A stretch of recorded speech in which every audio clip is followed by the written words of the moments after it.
The Chicago White Sox were swept by the Tampa Bay Rays over the weekend.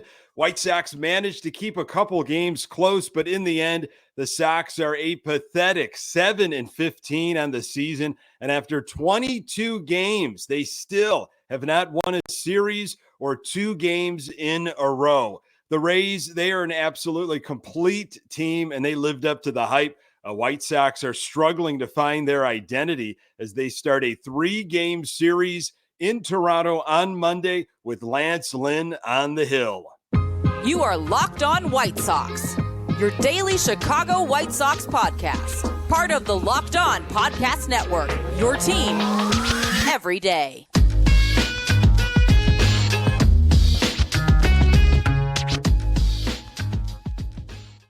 Hey, Sox fans, welcome to Locked On White Sox. Thank you for making Locked On White Sox your first listen each and every day. We're free and available on all platforms. Follow us on Twitter at Locked On Sox. Also, subscribe to our YouTube channel. Just search Locked On White Sox. Today's episode is brought to you by Ultimate Baseball GM. Ever dreamed of becoming an MLB GM and managing your baseball franchise? Then this game is definitely for you. To download the game, just visit ultimatebaseballgm.com or look it up in the app stores. Our listeners get a 100% free boost to their franchise when using the promo Locked On. Hey, I'm your host, Nick Morawski, a lifelong diehard Chicago White Sox fan, recording this podcast just blocks from the ballpark in beautiful Bridgeport. You can find me on Twitter at Nick_GGTB. Locked On White Sox is part of the Locked On Podcast Network, your team every day. Our Chicago White Sox play the Toronto Blue Jays starting on Monday. The series kicks off with Lance Lynn on the hill for the Sox. Catch every pitch of the White Sox hometown broadcast with Sirius XM on the SXM app. Search White Sox. Boy, what a weekend. Our Chicago White Sox swept by the red-hot Tampa Bay Rays. Sox are now a disappointing, a pathetic 7-15 on the season, 5 games back in the AL Central. So 22 games in, the Sox still looking for their first series win and first 2-game winning streak. That's remarkable. Absolutely remarkable. The Sox are slightly off of their pace from 2022.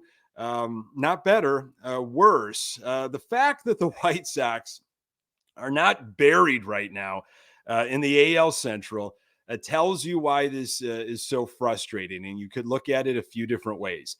Sure, the Sox are only 5 games back in the AL Central, but that's more of a result of how bad this division is, not a result of the White Sox hanging in there and playing good, solid baseball. Now, the Tampa Bay Rays, boy, they absolutely lived up to the hype. They continue to be undefeated at home, which is absolutely insane. They are such a solid team. All the way around, defense, pitching, hitting. Again, those numbers were there. We saw the numbers. We heard the numbers, but they played like it too. It wasn't a house of cards, that's for sure. The Rays just don't beat themselves. I mean, just great defense, especially on Sunday. They can overcome any pitching problems that they had. And there were some issues on Friday. They lost control. And the Sox were able to take advantage. We'll get into the specifics of that. But the Rays offense can overcome some of those problems. They also can just plain hit, even if they're not trying to come back and fight their way back. They just hit. They have so many different guys on that roster that you have to watch out for. A complete team. Something that I know a lot of people are asking on social media, probably asking, other Sox fans in your life or just in your head, how come the White Sox can't be like that? Why don't the White Sox go out and get some Tampa Bay executives and bring them in? I mean, easier said than done. I think there are smart people in baseball that don't want to come to the Chicago White Sox because they know what's going on. And unless there's new ownership and there's just new life everywhere throughout the front office, things like that aren't going to happen. There's so much going on behind the scenes with this White Sox team, not just the 7-5 record that we see here in 2023. The White Sox, they didn't get embarrassed in Tampa. I mean, it was a -5 run differential, really not bad regards to how the Rays have been, especially at home. White Sox absolutely should have won Friday's game, no question about that, and had opportunities to win on Saturday. I mean, both of those were extremely tight games. Sox have to win those tight games. That is the issue I've been talking about on this podcast. Winning in the margins. They're not going to outslug and outpitch their competition at this point. They can't give games away. They have to take advantage of every little opportunity. We're going to get into it on Friday, but the Rays just were giving free passes left and right to the White Sox. And the Sox were scoring runs, but they weren't doing enough. I mean, they should have really put that foot on the throat and broke that game wide open. When a team like the Rays is going to give you that, you take advantage of it. It was like the Rays handed us the game, but then they decided to keep playing and they caught up. It's just a really, really frustrating. Sox, from maybe missing Tim Anderson, although individually, Tim Anderson was on fire, but it's not like the Sox were off to a great start with Tim Anderson. But you have Tim Anderson back. He's playing at shortstop soon, hopefully. And that means you probably scoot Elvis Andrus back to second. I think you're going to be okay defensively still. I don't think Andrus is amazing offensively, nor is Lenyn Sosa. I mean, he's still trying to figure out major league hitting. So, no Moncada. We don't know when he is going to come back. Do miss that hot bat of his. With a back issue like that, I don't know what kind of third base he's going to be able to play. And the version of what we're seeing from Luis Robert, night and day from what he was several weeks ago to start the season. Even had a misplay in center field. And I know playing at the Trop is difficult with that white, baggy ceiling, whatever's going on. No excuses, though. Luis Robert has to absolutely be better than what he is right now. So in 2022, last year, after 22 games, the White Sox were 9-13, and they were 4.5 games out. So not terribly different, but that shouldn't really provide you with a lot of warmth and happiness and comfort. Is it still early? I don't know. I mean, not when you hear things like what Pedro Grifol has said in April about he doesn't like the term early. I mean, whether it's April 1st or September, whatever, it's win now. Take care of business now. And the Sox have had opportunities to do that. Scrape a couple games here and there because you're going to hit a lull eventually. And kind of burying yourself right now, again, not in the division, but as a team, be very, very difficult to dig your way out here unless there's drastic changes. Can they change, though? Can it happen overnight? Most likely not. And that's especially with regards to plate discipline. Boy, we saw the Sox swinging at things they had no business hitting because they weren't going to do anything with. Now, there was some great pitching on the mound for the Tampa Bay Rays. Don't get me wrong here. You saw it, especially on Saturday. But some plate discipline. This is what Grifol said about that recently. Can it change? Yes, it can. Grifol said about the aggressive plate approaches. Is it a quick change? No, it's not. It's a lot of work. Yes, because it's not just physical. There's a lot of mental to that, and there's a lot of belief in that. You've got to really believe that you can take borderline pitches that you probably can put in play. But what kind of damage are you going to do if you put them in play? So it takes time. That quote right there needs to be inside of Luis Robert Jr.'s locker or wherever he goes. Mirror, everywhere. Training room. He needs to be seeing that. Someone needs to be talking to him about that. Got to start that now. So prior to the series, there was an interesting article by Lamont Pope of the Chicago Tribune with just a couple points that the Sox should maybe watch out for, see if they can control these in the Tampa series. And one of them was about the Rays and their ability to hit home runs. They came into the series against the Sox hitting a league high 42 home runs. Well, they hit 6 in the series, and it was really some home runs that crushed the Sox, namely the walk-off on Friday. Yandy Diaz was a guy that Lamont Pope said to watch out for. Hit a team leading 6th home run for the Rays this past Wednesday. Jake Berger and Luis Robert Jr. tied for the Sox team league with 5 home runs. None of that changed this past weekend. So mistakes on him, meaning Diaz, can really hurt. And if you do, he's strong enough to mishit a ball out of the ballpark.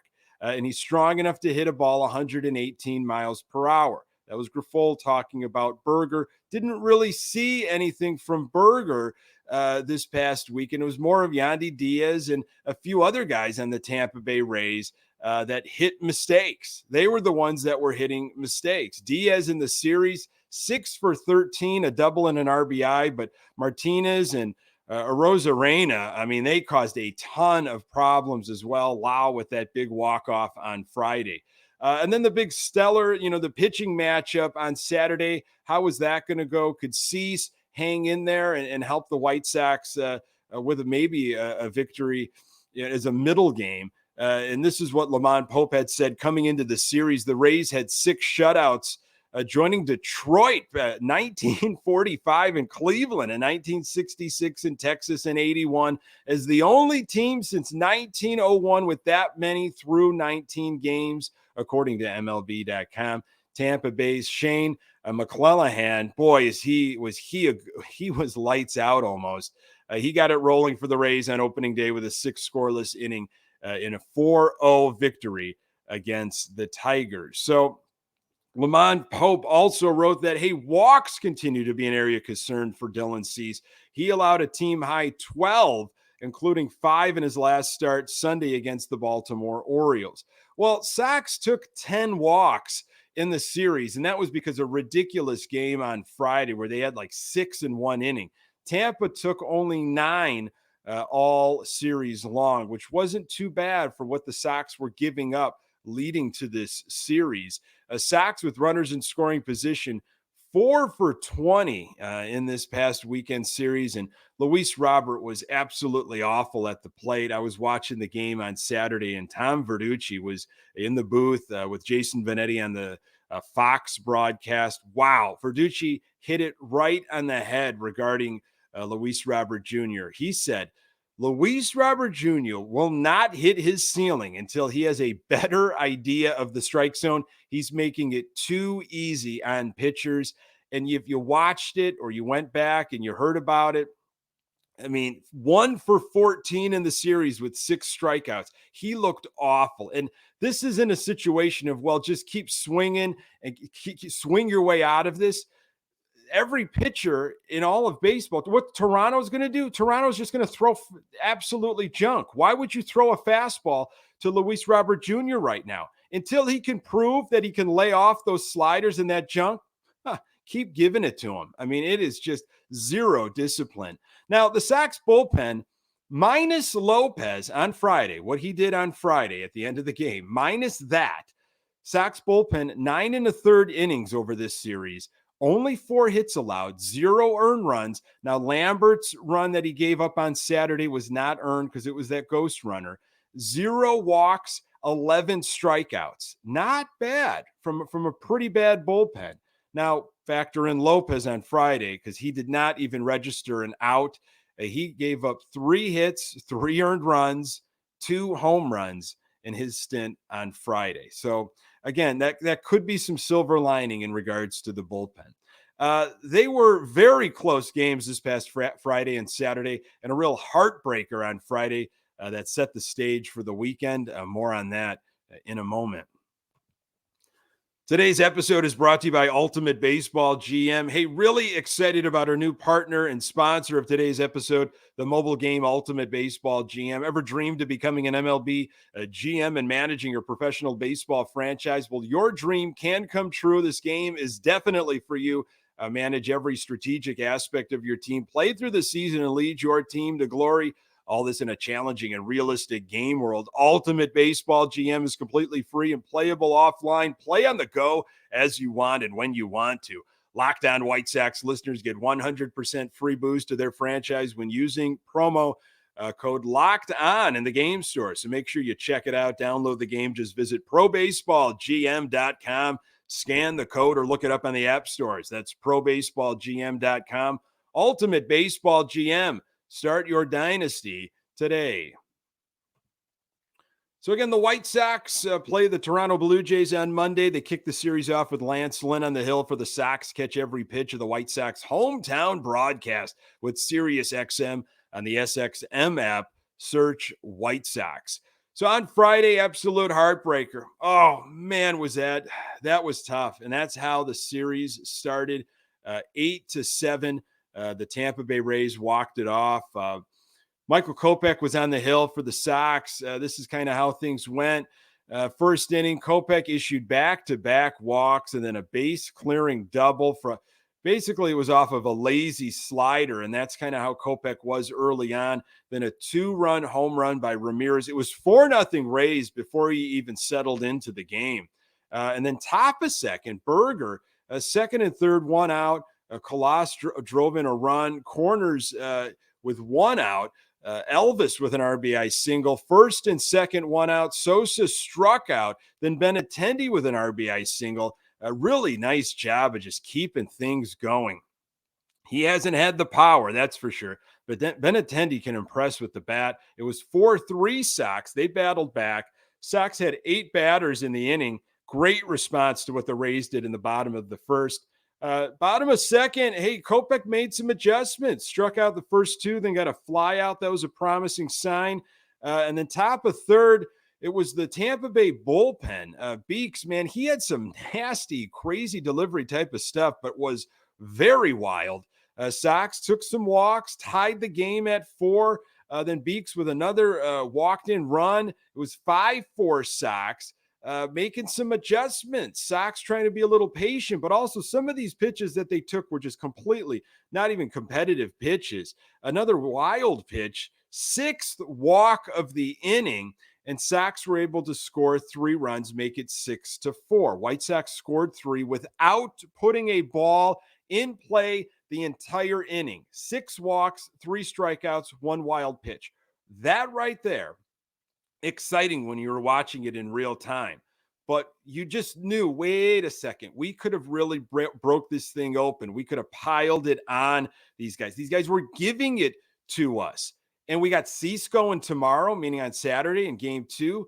Let's really break this open. So Sox were content with their 6-4 lead, but Tampa, you cannot keep them down. They keep coming at you. They are relentless. Bottom third, wondering how Kopech was going to respond after what the White Sox did in the top half. 3 strikeouts is how he would respond. 98, 99 miles per hour. He just went right at them. Then top of the 4th, Eloy Jimenez, solo home run. Good to see him back in action there with the long ball. 7-4 Sox. Got to be a confidence builder for Jimenez. He followed up with that on Saturday. Bottom 4, 2-strike RBI single made it a 7-5. Sox with the lead now, only 2-run advantage over Tampa. Kopech was at 83 pitches trying to get out of it. It was a 2-2 count on Lau. Slider to strike him out, inning over. Bottom 5, 2 outs, 98 pitches, and Kopech faces Ramirez, who had homered and hit a single in the game. He was at 102 pitches, gave up a walk. Ethan Katz came in for a visit, and then some Paradis came in. He had some success against him. So far, another pop-out, though, in foul territory. Excellent catch by Andrew Vaughn, an inning over. So Kopech battling. Really, that was a gutsy performance towards the end. He got punched in the mouth early in the game and was able to manage. Top of 6th, Andrew Vaughn with a double. So you got bases loaded. Colas with no discipline whatsoever at the plate, and the scouting report is well known on Oscar Colas right now. He's another guy with Luis Robert. he just, and I knew that was going to happen with Oscar Colas with his first year in the league, but man, somebody's got to get in these guys' ears. I thought it was going to be done in the offseason. I thought he was working on this stuff. Really difficult to see. Bottom of 6, Lambert struck out the side. Then bottom of 7 was Graveman. They decided to go with Graveman, going to save Lambert maybe, and that was efficient.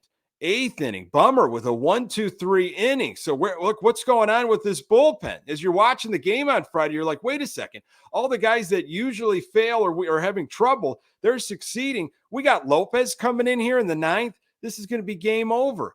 Lopez had a 2-run game heading into the 9th. He had a 2-0 count on Bethancourt, and Lopez with a fastball.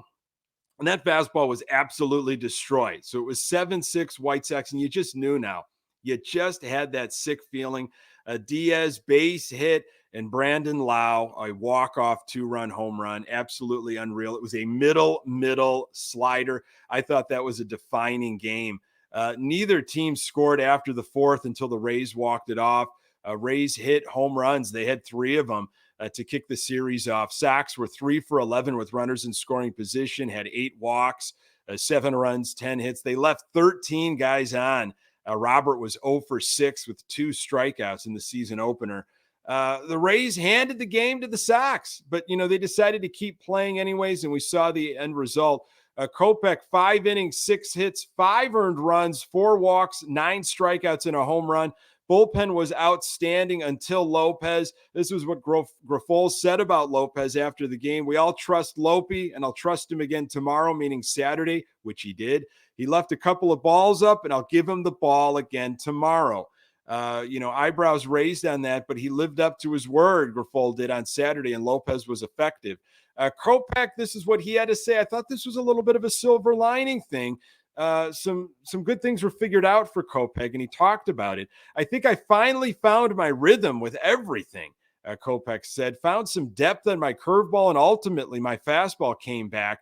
I found the rhythm getting my arm up on time and getting extension out there again. I relied heavily on that, especially after that first. Got hit pretty hard with my slider in the first inning. Never want to shy away from a pitch, but when your strengths are working, you go with your strengths. I tried to do that on Friday.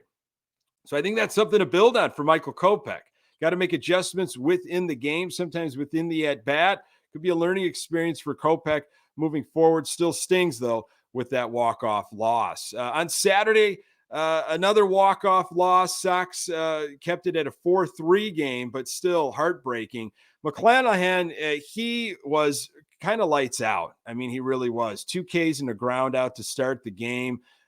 Again, Rays scoring early. Randy Arozarena with a 2-run home run. It was quickly 2-0 Rays. Cease had him 0-2, and Arozarena, he can hit, man. He shows up in big situations, and he had Cease's number there. A mistake by Luis Robert Jr. in center field. That was a Ramirez triple. Katz made a visit on Cease. 35 pitches in the inning. Cease was struggling early on. McClanahan, one of the best left-handed pitchers absolutely in the game. Talk about the swing and miss stuff that he had and Rays pitching had on Saturday. Eloy Jimenez, though, destroyed a middle offering, a mistake by McClanahan, and he did that to left field, second home run in 2 days. It was 2-1 Tampa at the time.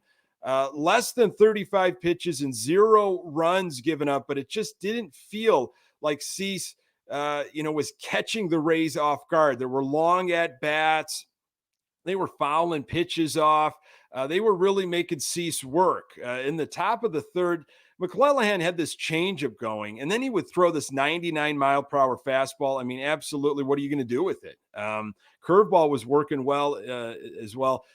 Bottom of the third, Dylan Cease settled in, but threw 69 pitches after 3.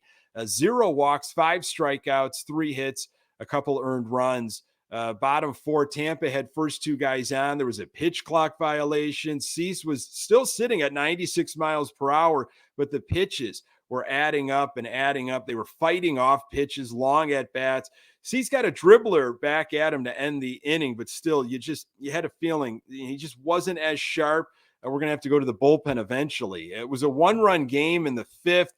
with Yasmani Grandal hitting a solo home run to dead center, tied the game. Hey, Yasmani Grandal is a different player from last year. And I know the bar was really low in 2022, but what he's been able to do, playing a lot of games and the leg strength, has gotten some of the power for him. I mean, he's hitting into the gap. He's hitting it over the fence. That has been good to see.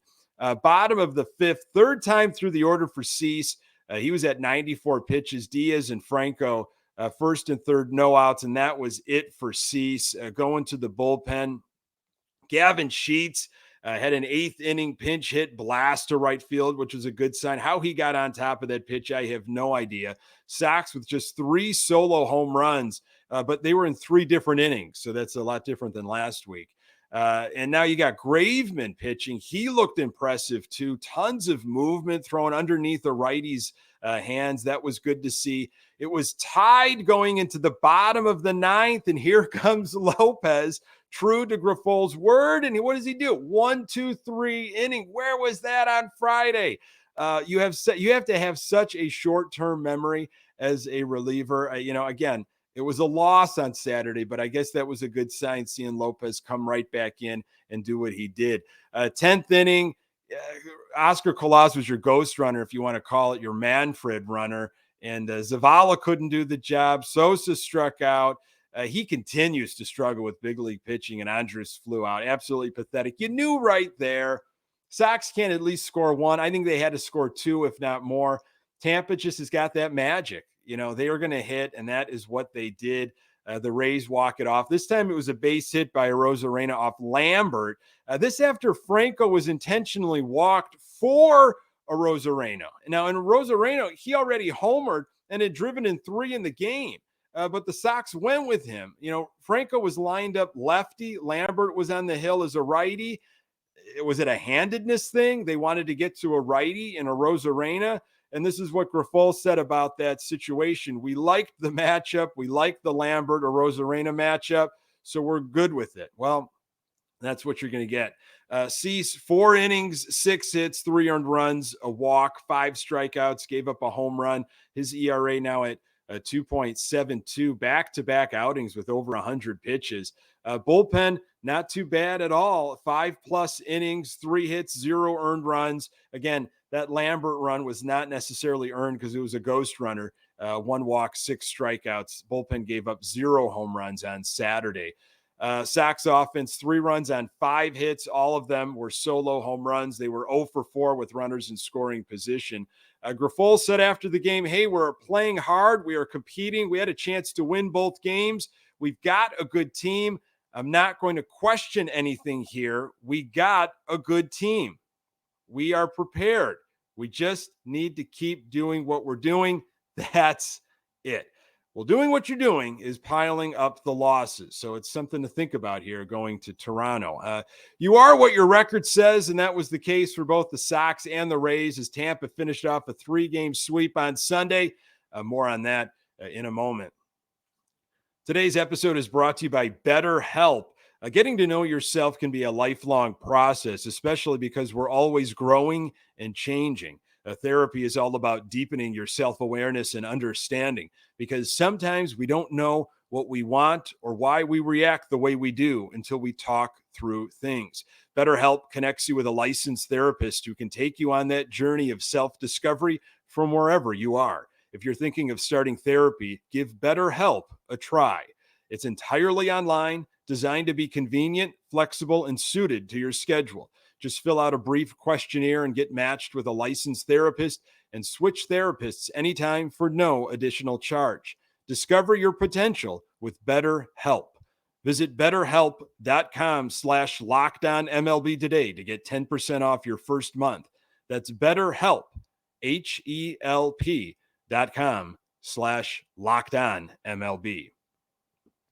Today's episode is also brought to you by Built Bar. Looking for a delicious snack but don't want all the sugar and calories? And you need the best tasting protein bar out there. Got to try a Built. If you're like me, trying to want to eat a little healthier these days, but you don't want to compromise your taste, I've got just the thing for you. Built Bars and Built Puffs. Built Bars are healthy and they taste amazing.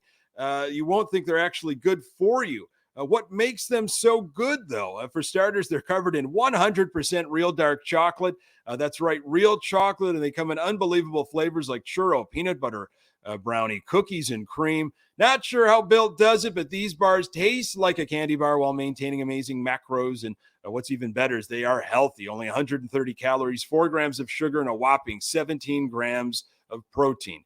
Head to your nearest Walmart today. Walk to the pharmacy section. Grab yourself a box of Built Bars. You can pick up a 4-bar box of cookies and cream, a double chocolate or coconut puff. If you're close to a Sam's Club, run in and grab a 13-bar box with our hit flavors, Brownie Batter Puff and Churro Puff. I would say on Sunday it was probably just as dejecting, but the Sox kind of just looked lifeless. I mean, at least there was some offense on Friday and Saturday. Really nothing going on Sunday. Sox lost 4-1, and as the Rays completed the sweep, Giolito was on the hill. Robert was leading off on Sunday, which I thought was an odd choice with the way he has been swinging it. Grandal was not in the lineup. Sheets was in right field. And Jimenez was your DH. This is what Grifol said about Luis Robert batting first.